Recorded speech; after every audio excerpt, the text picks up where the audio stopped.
Hello dear friends and welcome to Monday. Just under 3 hours I have a fly from Chicago to Santa Fe to my next workshop, and that will be our subject for today.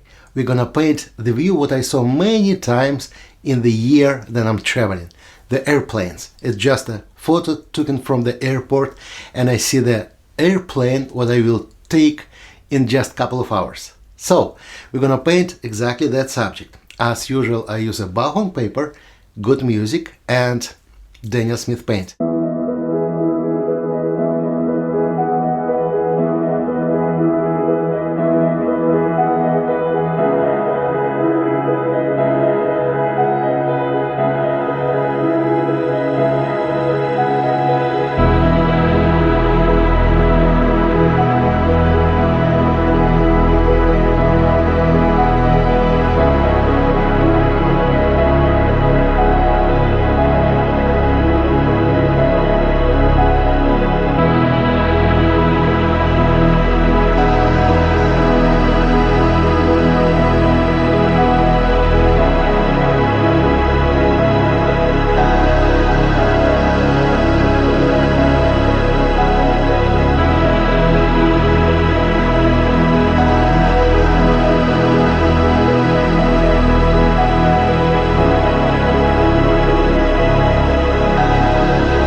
Thank you very much for your time. You know, I spend a lot of time traveling around the world, using the airplanes mostly. And I took a lot of beautiful photos in the airports. We're gonna paint some of them in the future. And I'm traveling around the world just for the few reasons.